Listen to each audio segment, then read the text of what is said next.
Hey guys, we are joining you live from our date night. We are actually parked in front of a dumpster. Yeah. Because yeah, here it is. Look at that. A random dumpster. Looks like a murder scene happening right here. This is so if you work for any of the Law and Order shows on NBC and you're looking for sites to film places where bodies could be found, we're parked this is pretty at one of those places right now because we have limited time and we come to you from whatever random spot we can find. Because with the lighting not blinding, sometimes the sun comes in weird.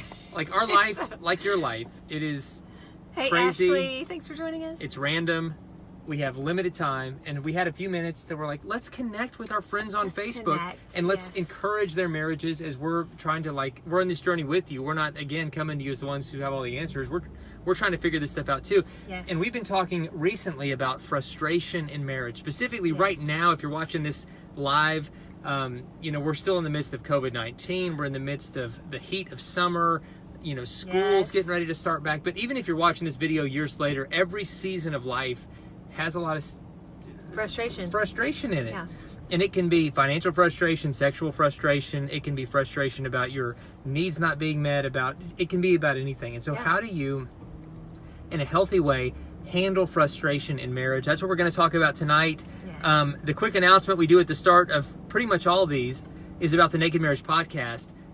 Subscribe to that, but I'm going to actually do a different one tonight, and that is our book, The Naked Marriage, which is available as an audiobook that we narrate exclusively on Amazon, Audible, which is part of Amazon.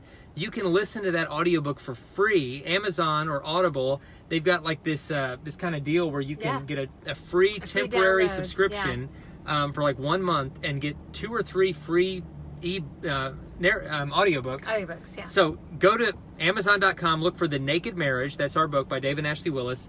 And go to the audiobook. You can listen to it for free with that free, subscription, and then cancel it. You won't have to pay a penny, and it's another free resource. And we love that resource. We love free. Yes. It fits our budget. So go to Amazon, look up The Naked Marriage with Dave and Ashley Willis, listen for free, and we appreciate that. But tonight, we're talking about frustration in marriage. That's right. I was just telling Dave, I just went to an open house, and it was a modified open house for our middle schooler. We have 4 boys, and our second one is going to be an 8th grader. And so we went to had to wear masks the whole time. And it was only for new students, to that particular school. And so we went, and it was just, I told Dave when I came home, I'm like, I could just feel the heaviness. And everybody's excited to start school. We're here in Georgia actually now. And so we are starting school. It's going to be every other day for middle school and high school students so that we can social distance.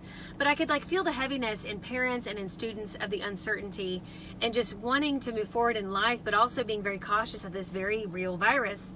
And just feeling a little discouraged, but also kind of excited, but also kind of scared. And it's just, it causes a lot of frustration for us as parents because I feel like these past few months, we've had decision fatigue. I don't know about you, but I feel like, no matter what we decide as far as, are we going to send our kids to school? Are we not? Are we going to, try to go to our workplace and work? Are we going to try to just work from home? Will our job allow that? Will it not? What are we going to do just in our day-to-day? Are we going to take our kids to Target? Are we not? Right. It's just a lot of different things that we were just talking about. We're like, I feel exhausted just from decision fatigue, and it causes a lot of frustration. No, it totally does. Just life normally has a lot of decision fatigue. And now more than ever, we are being squeezed like never before. I mean, we're living in historic times. You're going to tell your grandchildren about the times we're living in right now. Yeah. And in our marriages, if we're not careful, this is going to be the thing that what we're facing right now. Every struggle in your marriage is going to be either something that brings you closer together. It's either going to be something that you choose to let strengthen your faith in God, your commitment to each other, or it's going to be an excuse of why you gave up.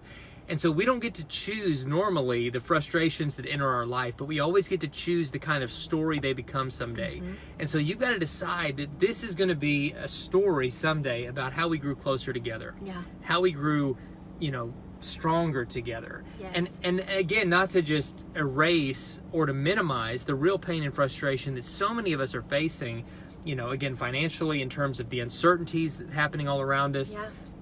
It is a stressful and frustrating time. And then in addition to that, A lot of us are going through just normal frustrations that have nothing to do with COVID-19, and it might be just life, just being disconnected from one another. Yeah. You know, one thing that's helped us in our marriage is like we try. We don't always succeed, but we try to show each other a lot of grace when the other one is being frustrated. Because I think a lot of times in a marriage where there's a really kind of unhealthy dynamic forming is when one spouse is frustrated, the other spouse will be offended that spouse is frustrated, and they'll start accusing them like, well, what do you have to be frustrated about? I'm frustrated too. I'm working even harder than you. Like, what in the world do you got to be frustrated about? But, you know, for me, like, sometimes something will trigger frustration in me, and my alter ego, BMD, Bad Mood Dave, will just emerge. And Ashley is so full of grace at kind of diffusing those situations. I don't know. Like, I get very frustrated too, but we do try to offer each other a lot of grace. We try to serve, because when we're frustrated, we can say things we don't mean. We can bark, and you know, we can be even rude to each other. And trying to just extend grace in those moments and not take it personally and say, my spouse is frustrated, and this isn't an attack on me. This is something he or she is going through, and I need right now to serve them by being a safe place for them to express their frustration and just listen and encourage them. Right. And that's going to probably diffuse them a whole lot more than me just trying to like say, well, what in the world are you frustrated? I mean, like, I'm frustrated too. Right. You've got to serve each other. You've got to diffuse those situations, and you have to be a safe place for each other to express every different emotion, because in marriage you're going to see each other in highs and in lows and everywhere in between, and you've got to be the safest place on earth for your spouse to be able to express how they're feeling. And if you shut them down in those moments when they're feeling, you know, frustrated or whatever they might be feeling, then they're going to start thinking subconsciously, my spouse isn't a safe place for me to talk to. I can't talk. And that could open a door for them to, you know, just pull away. Yeah. And stop talking. Or stop talking altogether. I want to also give this kind of little kind of asterisk, so to speak, where this is like when your spouse is just frustrated and they're talking passionately about how they're feeling. Now, if it goes over the line and we're talking about where their frustration becomes physical or emotionally abusive towards you, that is not okay. We're not saying you need to be a safe place for that, because that's unsafe and you need to get safe, okay? That's not okay for them to unleash on you and be emotionally or physically abusive to you in any way. And I just want to make sure that is totally something that we're talking about here. So when we're talking about, there's never an excuse for your frustration. That is not okay to make your spouse feel unsafe physically or emotionally. Exactly. And if that's happening, that is abusive, and you need to step back and get help and do whatever you need to do to absolutely get to a place that's safe, and tell your spouse, this is not okay, like, this is not you, and I'm going to go over here until you can, you know, be in a safer place, and I need to make sure that you're safe, you know. And that's a whole other conversation, but I just want to put that out there, because I don't want anybody to misunderstand what we're trying to say here. But if your spouse is just trying to express their frustration, we do need to be that safe place where we have to process things and just talk openly and honestly about them. And, you know, all of us are feeling squeezed right now. All of us are feeling just like, oh my gosh, like every day is so different. Like on the news, it just changes day to day on what's going on with coronavirus, and even just down to a lot of the just cultural things that we're experiencing just in America. We're going through a lot of different things where people are upset. You know, we have a lot of racial division, we have a lot of political division, and it's just hard. You know, it's hard times, and people have been so unkind. Like, I actually put a post out on my author page, which is Ashley. If you go to Facebook/Ashley Willis Encouragement, I put out some things there, and I put something out about teachers, because I used to be a middle school teacher. My mom was a teacher. My sister is a teacher. She teaches 2nd grade. My brother-in-law is a principal. There's a lot of teachers in my family, and I just so appreciate teachers. And I have seen online where so many people, and I know I'm going to give you, you know, anybody who's been there the benefit of the doubt, because we're all frustrated. But I've seen where some parents, you know, with all these changes in what school is going to look like, is it at home? Is it in school? Is it partially at home? Is it in school? They're letting it out on the teachers, and it just breaks my heart, because I think about my sister Morgan, who I know is just working her tail off to be the best teacher she can be. I mean, she has been going to people personally to check on her students and how they're doing. You know, she's at a school that has a lot of needs, and she's tried to make sure her students are okay, because a lot of these parents are losing their jobs, and so it's like doubled her workload, and it just broke my heart, because I'm like, we're all frustrated, but goodness gracious, let's not take it out on the teachers and even the administrators. I mean, they're all trying to do the best they can.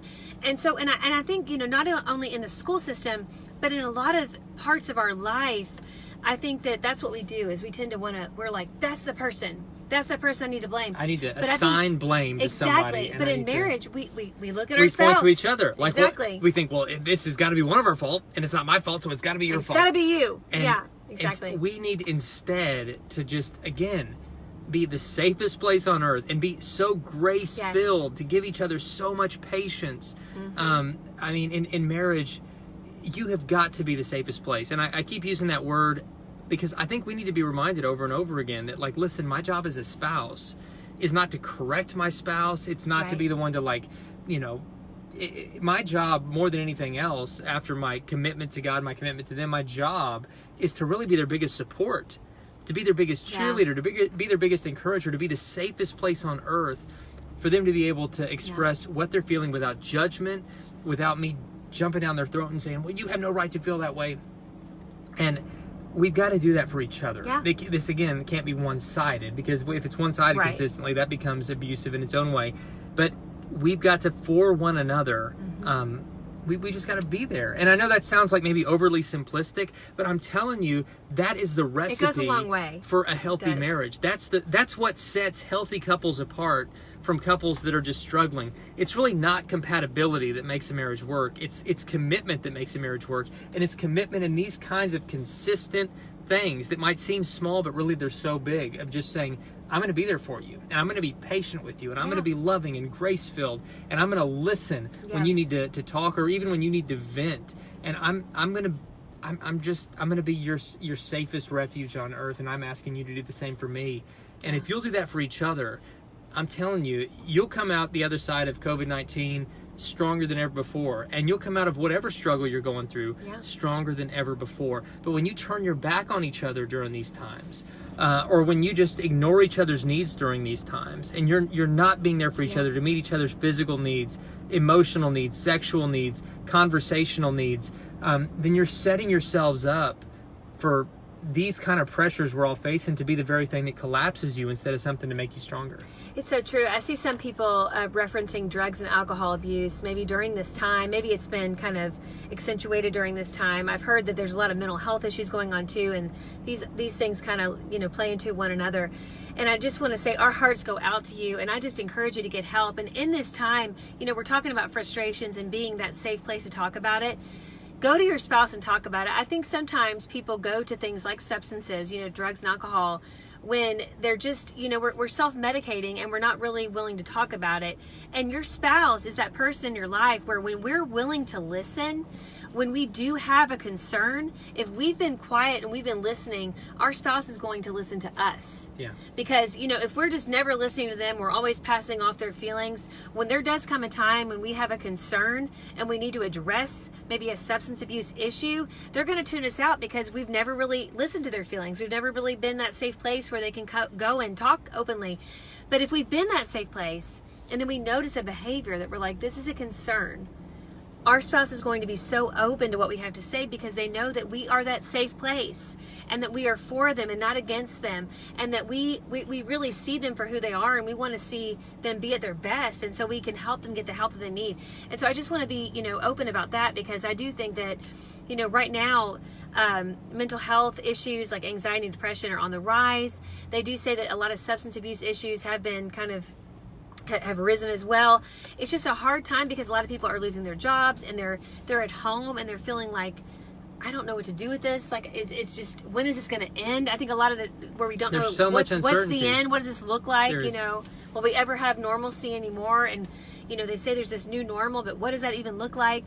So I think so many of us are dealing with so many things, and it's so important in marriage that we're there for each other, that we're prayer warriors for each other. This is some time where we can get so lost in all the craziness of life that we forget to even pray. And, prayer is our lifeline, where it's that thing that gives us peace. I mean, God is our source of peace. He literally is the only source of peace. And so if we're completely not praying when we're in the midst of all these struggles, we're really missing out on God bringing us the peace that we need. And it says in the word that it surpasses understanding. And you all, I don't know of another time where we need his peace that surpasses understanding. Because right now, I don't know about you, but I don't understand all this. Like, I don't know what the heck's going on right now. I mean, every day it's crazy times. Is nuts. And I think just real practical, I think maybe watching the news less. Like I find in myself that when I'm plugged into social media all the time and watching people rant, and I'm plugged into the news and just watching all the kind of doomsday stuff happening there, the more I'm into that, the more it changes my mindset into being more frustrated. But the more I can unplug from that, I mean, I need to know what's going on a little bit. But unplug, spend that time with my family, spend that time in God's Word, carving out time in the morning before all the chaos of the world has had a chance to creep in, and just spend some time reading the Bible, praying, asking God to set my heart right, and for me to be able to follow Jesus in a way that's going to lead me to the peace that he wants for my life and wants for your life. That 10 minutes, even if that's all it is, can do so much to just kind of set my heart and my mind toward the right place for the rest of the day. And I'll still mess up, and I'll still end up losing my temper and becoming bad mood Dave and all that. But it happens less when I start the day, and when I carve out time to make sure that I'm getting my heart, mind, and soul in the right place, that kind of way. Because God doesn't want us to live in chaos. I mean, that's one of the main messages of the Bible. He wants us to live in peace and in strength, and knowing that he's with us and that he's for us. And that he's bigger than COVID-19. He's bigger than political division. He's bigger than racism. He's bigger than whatever it is you're facing. And you can sleep in peace tonight because God is bigger than anything you will face tomorrow. And you and your spouse can sleep in peace tonight, cuddled together, saying, I'm with you, I'm for you, and no matter what tomorrow brings, I'm going to be by your side. I'm going to be there with you. We're going to face it hand in hand. You're never going to have to worry about whether or not I'm there. We're facing this together. And so just remind each other of that commitment, renew that promise to one another in the midst of all this. And I think, just that attitude change, that mindset change could really, really help a lot. So absolutely. I was going to say too, like for me lately, something I've been trying to do more, and churches kind of look different. We were just talking about this tonight on our date night. We actually got to attend church for the first time in how many months? It's been months, and I've really missed it because we've so missed it. I almost started just crying during the worship portion. Now, granted, there is social distancing. A lot of people are wearing masks, and it's not as crowded. It's not as crowded at all. I mean, it's a different kind of feel. But just being with other believers and worshiping, it was so awesome, and I loved it. It was just so wonderful. Dave actually was preaching that weekend, so I got to hear awesome Dave preach, and it was amazing. But, I know it's been really different. And for us, where we used to live, we couldn't attend church. A lot of churches were closed. And so we would watch online, but it's not quite the same. It's just not quite the same.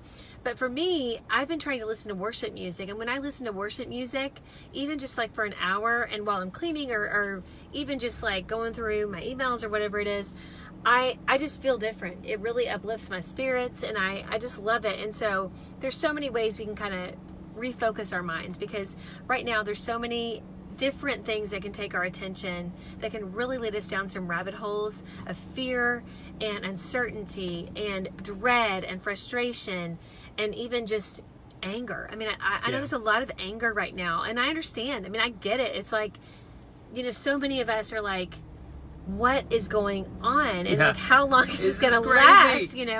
And so I get it. And I've had moments of anger too, and just frustration. But, when we refocus and we pray and we really try to focus on the good and like be thankful. I mean, I think thankfulness goes so long. We really try to think about what's one thing we're thankful for right now. It can completely change that frustrated state that you're in. Even if you cling to one thing, like, today my kids really listened to me well. It was awesome. Like, well, and that's not ours very often, because that doesn't happen very often. But well, you know what I'm saying. It could be like, oh my gosh, like this was a really good day of parenting. That we have kids, and or our kids are healthy. Like that's awesome, Or I got have each other. I got to have coffee with a friend today, and that was so uplifting. Or I'm so glad that I have you, and you're just such a gift to me in my life, and whatever it is, just being thankful goes a long way too to kind of change our perspective. Yeah. So, be intentional about what you're putting into your mind, your ears, worship music, like Ashley said. Yes. To give it another plug, listening to the Naked Marriage podcast with Dave and Ashley Willis. We try to do our best to be encouraging on that podcast, but also give you a lot of practical resources to help with very specific areas of marriage. And so, subscribe to that if you haven't already. It's totally free.